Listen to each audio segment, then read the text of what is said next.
तो नमस्कार आप सभी को। और आज हम बात करेंगे कि यूट्यूब से फ्लूट बजाना कैसे सीख सकते हैं। देखिए, बेस्ट ऑप्शन तो ऑफलाइन है, उसमें टाइम भी चाहिए और पैसा भी चाहिए। दूसरा ऑप्शन ऑनलाइन है, उसमें थोड़ा टाइम बचेगा लेकिन पैसा तो उसमें खर्च होगा।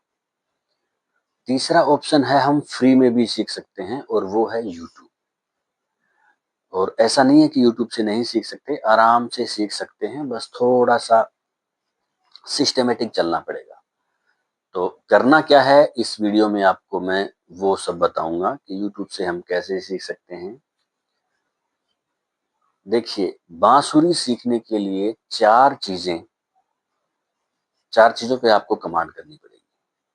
सबसे पहले आपको ब्लो जो है आपका, वो स्ट्रॉन्ग करना पड़ेगा, मतलब कम से कम 15 सेकंड का आपका होना चाहिए। मैं थोड़ा सा एग्जांपल देके बताता हूँ।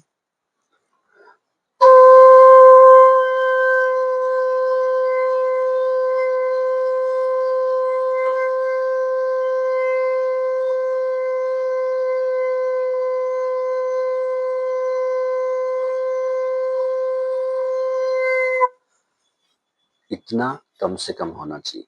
वैसे अच्छी प्रैक्टिस में 20 सेकंड 30 सेकंड तक भी जाते हैं, 40 सेकंड तक भी जाते हैं। मिनिमम 15 सेकंड होना चाहिए अच्छी बांसुरी बजाने के लिए।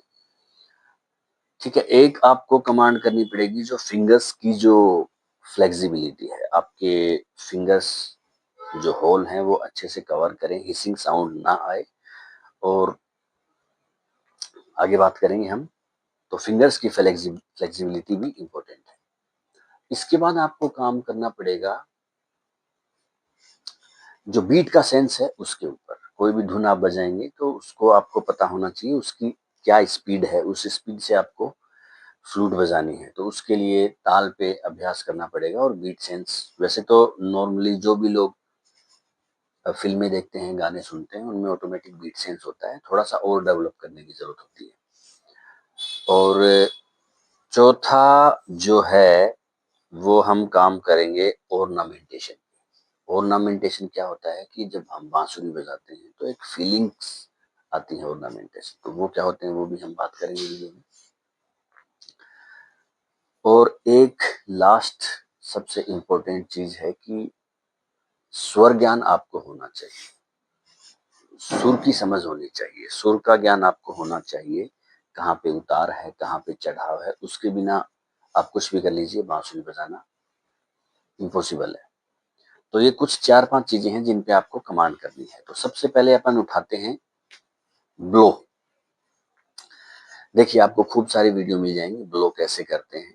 फिर आप उस ब्लो को लॉन्ग नोट्स कीजिए, जो मैंने अभी अभी बताया वो लॉन्ग नोट था। एक नोट पे लंबी फूंक मारना। ठीक है, हर एक छेद में आप लंबी लंबी फूंक मारिए और अपनी फूंक को, अपनी ब्लोइंग कैपेसिटी को बढ़ाइए। ठीक है, फिर ब्लो पे एक काम आपको और करना है कि जब लोअर ऑक्टेव का बजाएं अपन, तो धीरे ब्लो करें। जब हायर ऑक्टेव में बजाएं तो तेज ब्लो करें। इन सब की वीडियो आपको यूट्यूब पे मिल जाएंगे। सिस्टमेटिक आपको चलना है। तो अभी अपन स्टार्टिंग में ब्लो पे काम कर रहे हैं। ठीक है, जैसे मैं बताता हूँ कि लोअर ऑक्टेव में और हायर ऑक्टेव में क्या अंतर है बजाने में। ये ये मीडियम ऑक्टेव का सा है, ये लोअर ऑक्टेव का पा, और ये मीडियम ऑक्टेव का पा। ठीक है, अब मैं बजाऊंगा मीडियम ऑक्टेव का सा और हायर ऑक्टेव का सा।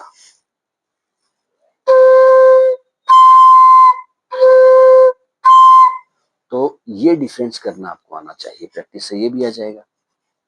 तो अभी आप स्टार्टिंग में क्या किया, अपनी ब्लो को बढ़ा के 15-20 सेकंड 25 सेकंड तक ले गए। उसके बाद आपने क्या किया कि कब ब्लो धीरे करना है, कब तार सब तक बजाने के लिए कितना प्रेशर लगाना है, उस पर काम करना है। अब बारी आती है कि आपकी फिंगर की फ्लेक्सिबिलिटी आप कैसे बढ़ाएं।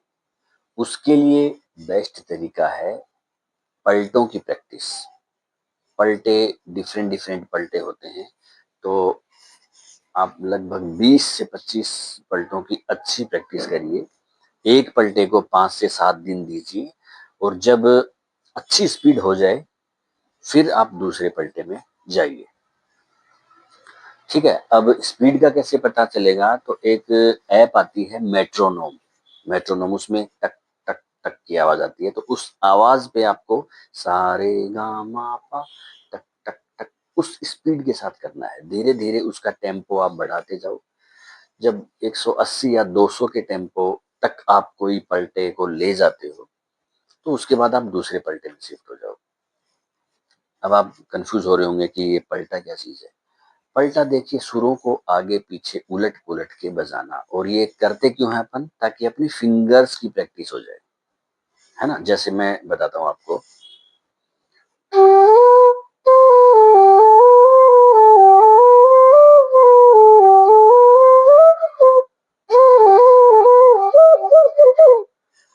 इधर उधर उंगलियां मारते रहो, मतलब पलटों के अकॉर्डिंग। तो धीरे धीरे धीरे धीरे आपकी अच्छी प्रैक्टिस हो जाएगी। सबसे बेस्ट पलटा मैं आपको बताऊं, एक होता है पिरामिड अलंकार। पिरामिड, वो कैसे बजता है?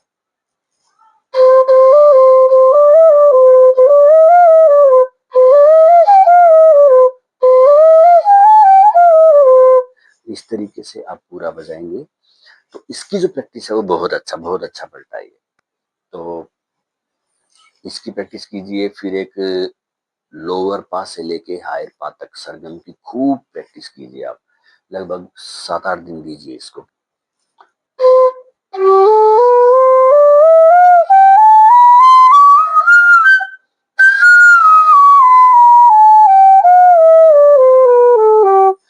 तो ये लोअर ऑक्टेव के पा से और हायर ऑक्टेव के पा तक की सरगम थी और ये आपकी एक सांस में हो जानी चाहिए। इसकी खूब प्रैक्टिस कीजिए।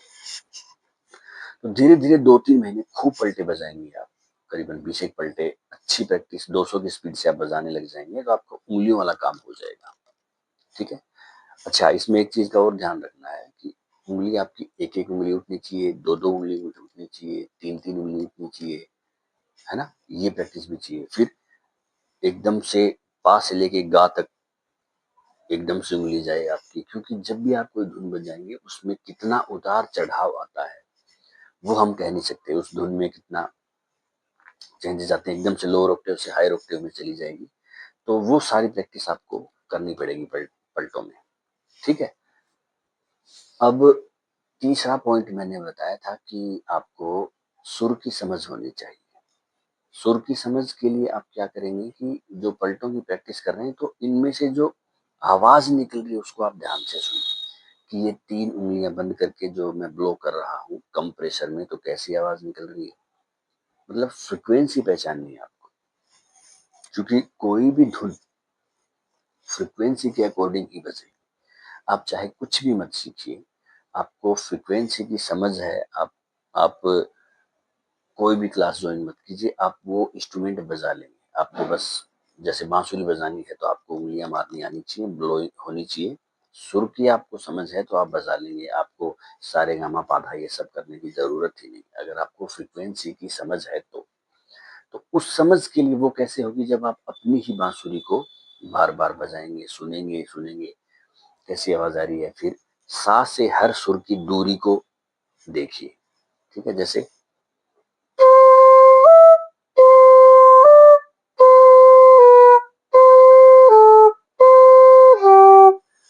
मैंने सा गा सा रे सा नी सा धा सा पा ये बजाया, तो उससे पता चलता है कि कितना डिफरेंस आता है आवाज में। जब ये समझ बढ़ती जाएगी आपकी तो ऑटोमेटिक आपको सुर की समझ हो जाएगी और आप ये बजा पाएंगे। इसके बाद एक चीज आती है ऑर्नामेंटेशन। जब आपको स्वर ज्ञान भी थोड़ा थोड़ा होने लग गया, फिंगर प्रैक्टिस हो गई, ब्लो आपकी हो गई, तो उसके बाद ऑर्नामेंटेशन, कुछ ऑर्नामेंटेशन होते हैं जैसे कि मींड है, गमक है, खटका है, अ, क्या आंदोलन है, कर्ण स्वर है, ये सब कुछ ऑर्नामेंटेशन होते हैं। ये क्या है, गाने की खूबसूरती को बढ़ाते हैं। क्योंकि गाना जब आता है, कोई भी भजन या गाना या कोई भी धुन जब होती है तो वो सीधी तो बजती नहीं है, उसमें उतार-चढ़ाव, इमोशंस ये सब होते हैं, वो लाने के लिए हमें ये चीज़ें सीखनी पड़ती है। तो आप एक ऑर्नामेंटेशन को 5-6 दिन दीजिए, आपका काम हो जाएगा। खूब वीडियो देखिए उसके और उस पे प्रैक्टिस कीजिए। ये काम करना आपको 4-5 जब महीने हो चुके होते हैं आपको, है ना? उसके बाद आपको इसकी प्रैक्टिस करनी है।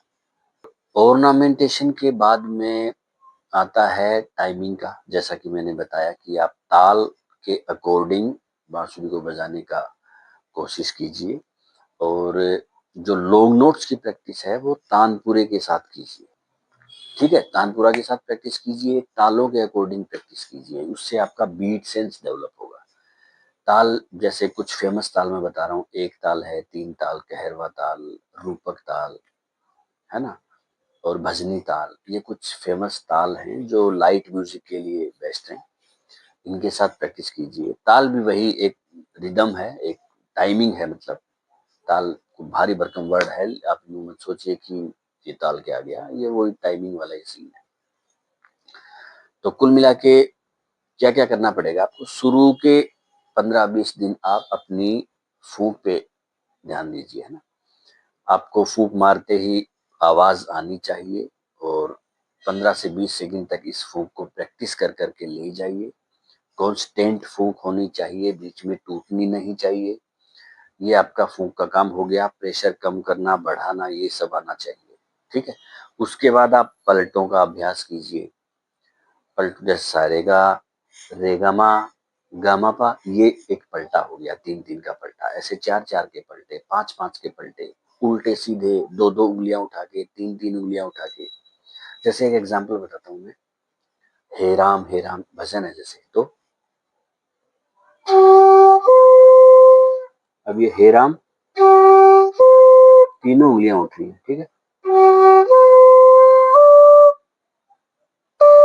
इसमें एक उँगली उठी है।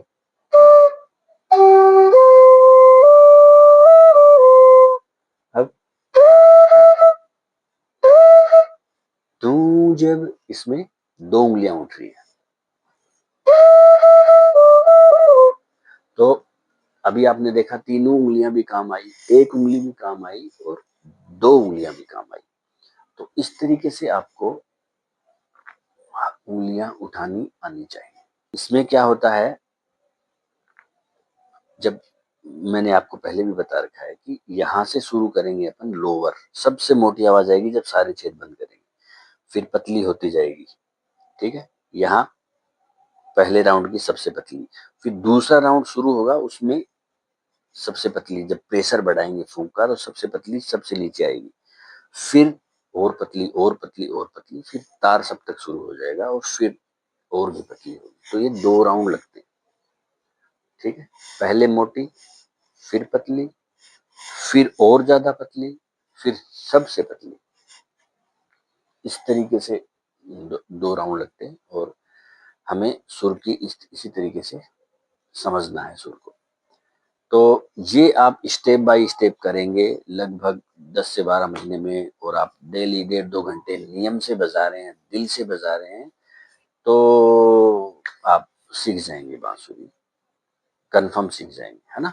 तो थोड़ा धैर्य रखिए, शुरू में गाने वाने मत बजाइए, पहले फूंक पे प्रैक्टिस कीजिए, फिर आप अपनी फिंगर फ्लेक्सिबिलिटी बढ़ाइए, सुर को समझिए, ताल बीट सेंस को डेवलप कीजिए, ऑर्नामेंटेशन सीखिए और इसी दौरान बीच में छोटी-छोटी सिंपल धुनें बजाइए और बाद में जब आपको 10-12 महीने हो जाएंगी, ऑटोमेटिक आपको पता लग जाएगा मुझे क्या करना है, क्या नहीं। तो ठीक है, यही था मेरा वीडियो, और आपको लगा हो कि हाँ, एक चीज़ और, कुछ मैं चैनल बता रहा हूँ आपको, जो बहुत अच्छा सिखाते हैं, जिनसे मैंने भी काफ़ी मदद ली है। उनमें एक चैनल है डिवाइन स्कूल नाम करके, निखिल सर हैं कोई, वो बहुत अच्छा, मैंने उनसे ऑनलाइन क्लास भी ली थी और उनके यूट्यूब पे भी वीडियो खूब देखता हूँ। एक अमित फ्लूट, आगरा से हैं वो, एक स्वदेशी म्यूजिशियन, एक वीवीएस फ्लूट, ये 4-5 चैनल ऐसे हैं जो अपने प्लेलिस्ट में लेसन डाल रखे हैं इन लोगों ने। आप इनके लेसन देखिए और एक-एक पलटे को 5-5 6-6 दिन प्रैक्टिस कीजिए। नियम बना लीजिए 200 की स्पीड पे पहुंचने पे, फिर मैं दूसरे पलटे में जाऊंगा। तो एक पलटे को 5-6 दिन 7 दिन दीजिए और करीबन ऐसे 20 एक पलटे आप कर लीजिए तो फिंगर फ्लेक्सिबिलिटी हो जाएगी और साथ में सुर की भी समझ हो जाएगी। कभी भी बांसुरी बजाएं, बांसुरी को सुनते रहें, आप खुद सुनिए, उस गैप को, उस फ्रीक्वेंसी के गैप को समझिए, ये सब बहुत काम आएगा आपके। ठीक है, तो आशा करता हूँ ये जानकारी आपको समझ आई होगी, अच्छी लगी होगी। आप वीडियो को शेयर कीजिए, लाइक कीजिए, चैनल को सब्सक्राइब कीजिए। धन्यवाद।